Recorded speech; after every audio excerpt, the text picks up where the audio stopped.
Hello, everyone. Hello. Thank you so much for joining. Thank you so much, everyone. I am Octavia. We're going to get started in just a second. Now, we're talking about my original title was the three most overlooked tax deductions for consulting firms. But as I was writing my content, I decided to give you the five most overlooked tax deductions for consulting firms. So we are live on multiple platforms.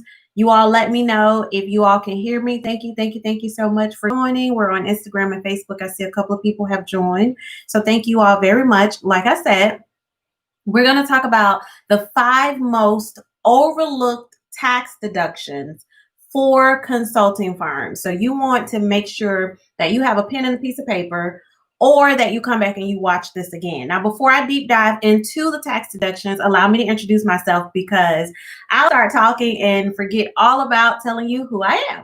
So I am Octavia Conner. I am your virtual CFO and the CEO of Say Yes to Profits. We help consulting firms and consulting firm owners have more money, more profits, and pay less taxes.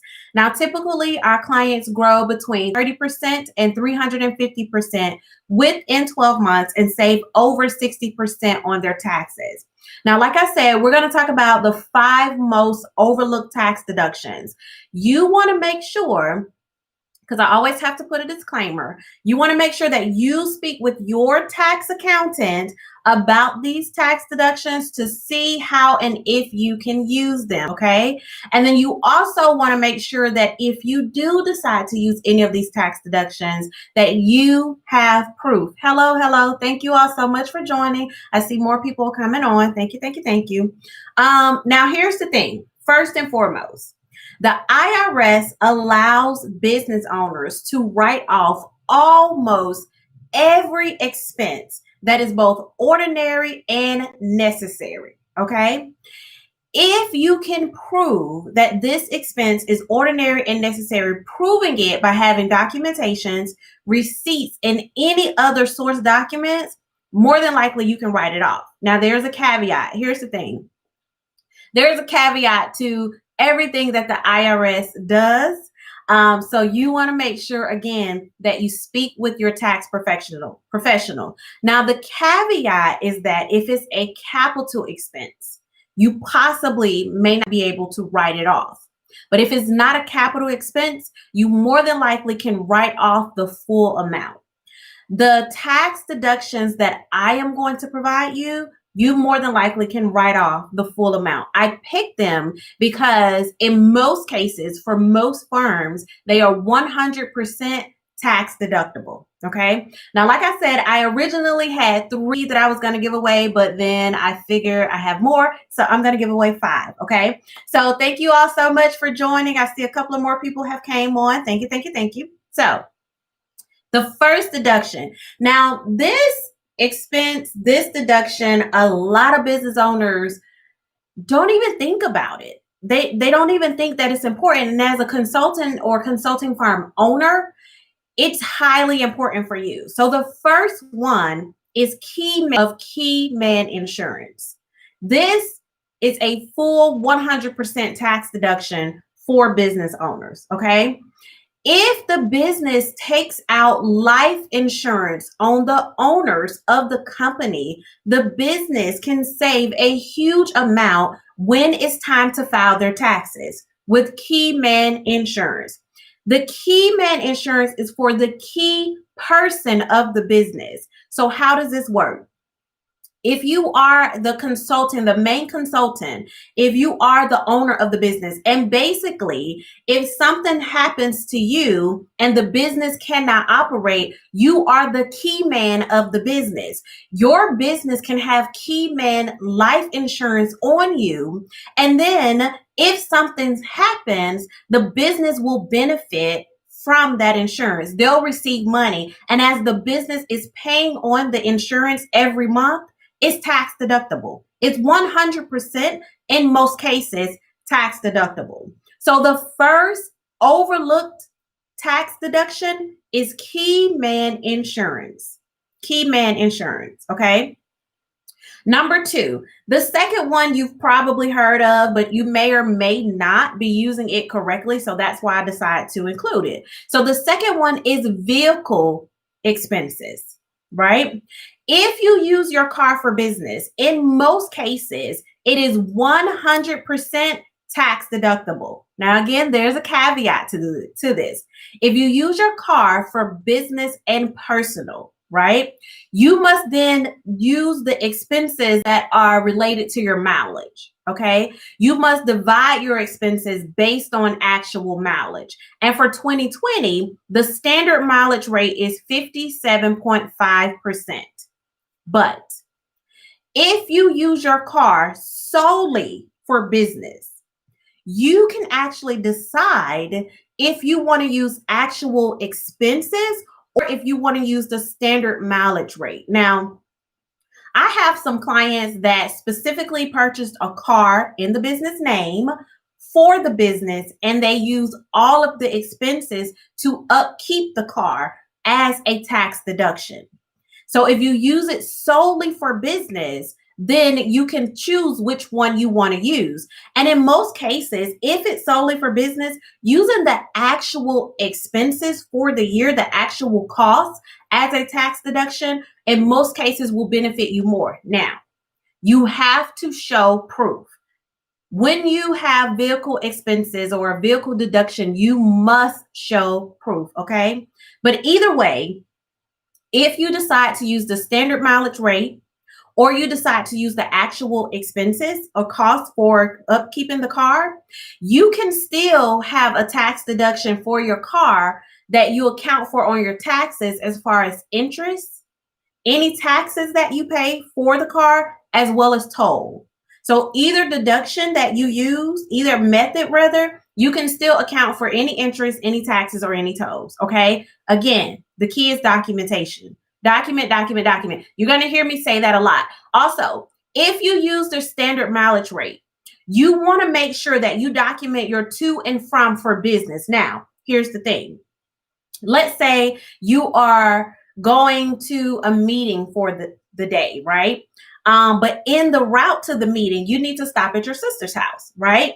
You can document from your home office to the meeting and back and have that whole your errands in the midst of that. So that could be a part of it. You see, it could be a part of the whole thing. So there's a caveat to it. There's a way to get around it, and you should absolutely use it. You just need to have your documentations to and from the round trip for that, okay? Let me know if you all have any questions or comments about any of the two that I just discussed. The third one. This one, a lot of businesses, especially consultants, a lot of us are using this and are a little bit confused on if it's a tax deduction or not. I've had a lot of questions about this. And it's labor for services, all right? I'm not talking about contract labor. Let me break this down for you. Under the contract labor item or expense or line item, you can hire people from Upwork, Fiverr, and other similar platforms, and all of those fees are tax deductible, okay? All of those fees are tax deductible, and you want to place them under the contract labor line item on your financials and on your tax return. All right. Now, if you hire someone in the US and you pay them $600 or more, you need to then issue them a 1099. So keep that in mind. So what you do is, for the people in the US, when you first started working with them, a part of your onboarding, even if they're a contract labor, a part of your onboarding is to have them complete a W-9 form. If you hire someone in another country, you want to check and see what their requirements are. But the total for that, the expense, the fee that you pay, you can use that as a tax deduction under contract labor. All right. Questions or comments, let me know. If you're watching a replay, thank you so much for watching. If you have any questions or comments, definitely let me know. The fourth one. This expense or tax deduction, a lot of business owners are afraid to use it. I have an entire video dedicated to it, and it's so important to remember because during this current time, this is probably a tax deduction that you can take, okay? And it's the home office tax deduction. You need to have a dedicated physical office space in your home that is used exclusively on a regular basis for your business. If so, you can take the home office tax deduction. Now, each year, you have to prove that that is used exclusively for your business on a regular basis. You have to prove it. The way to prove that is to either one, take a picture of your full home office. Two, have the blueprint of your home and outline where your home office is located in that blueprint. Or three, if you're using your home address as your business address, that is also proof as well. All right. Now, to take the home office deduction, you want to measure the size of your office and divide that square footage by the total square footage of the home. Once you get this number, this percentage, you can then use this percentage for the percentage of taking your utilities and other expenses for your home as a tax deduction for your business.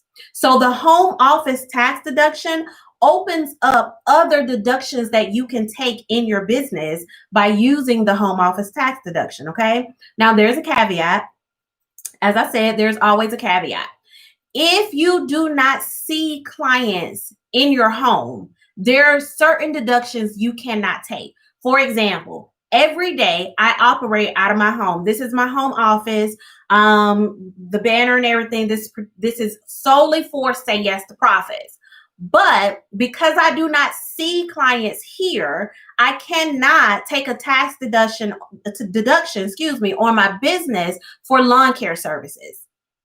I can't. Now, if I had clients that came here, then I could take other tax deductions, other property taxes, other things like lawn care and things like that as my tax deduction as well. But because I don't see clients, I can't. So you have to be very, very clear on that. Even without that, still taking the home office deduction because you primarily have an area in your home for your business is a huge benefit. So it's something you should not overlook. Now, what I've been told over the years is that a lot of business owners are afraid because there's a myth that if you take the home office deduction, it's going to draw a red flag and you're going to get audited. That is a myth. That is not true. And the main thing is to have your proof and do not exaggerate. Have your proof and don't exaggerate. Okay. If your square footage is 10%, if that's what it comes out to be, that's just what it is. And use that. Also, if you decide to take the home office deduction, you want to make sure that you divide and really have that area sectioned off. Whether it's sectioned off by a door, by a curtain, by tape, or whatever, you want to make sure you have that section off and you're only using that for your business. That's highly important as well. And that'll help you prove that you take the home office deduction. Okay? Everybody with me so far? Yes, yes, yes, yes. Good. Okay. Good, good, good. Now, the fifth and final one for today, there are several. And by the way, if you have not watched my virtual lunch and learn replay, I actually provided 12 tax deductions that will help you legally and ethically avoid paying tax in your business. You definitely want to go and watch that. And I'll include the link to that in the comments. Okay. And if you're on Instagram, you can just click on the bio, my bio, and you will see it. But the fifth and final one for this time today is tax and legal professional fees. Okay. So these are 100% tax deductible. There's a caveat to it, and I'll get to the caveat in just a minute. But if you hire an attorney, if you hire a virtual CFO, yes, say yes to profits, shameless plug. But if you hire a virtual CFO, those are 100% tax deductible. Okay. Now, the caveat is that any fees for your attorney and or your accountant, any fees cannot be for personal use. They have to only be for business use. And you have to prove that they're only for business use in order for them to be tax deductible. Also, on your personal side, you can no longer deduct the fee that you pay for tax preparation services on your personal side. That's why it benefits you to have a small business. On your business side, all of those fees are 100% tax deductible. Okay? So, again, the 5 most overlooked fees: number 1, key man insurance; number 2, vehicle expense; number 3, labor of service in relations to like the Upwork, the Fiverr, and other similar platforms. Of course, you can take your contract labor as a tax deduction as well, but that's obvious, right?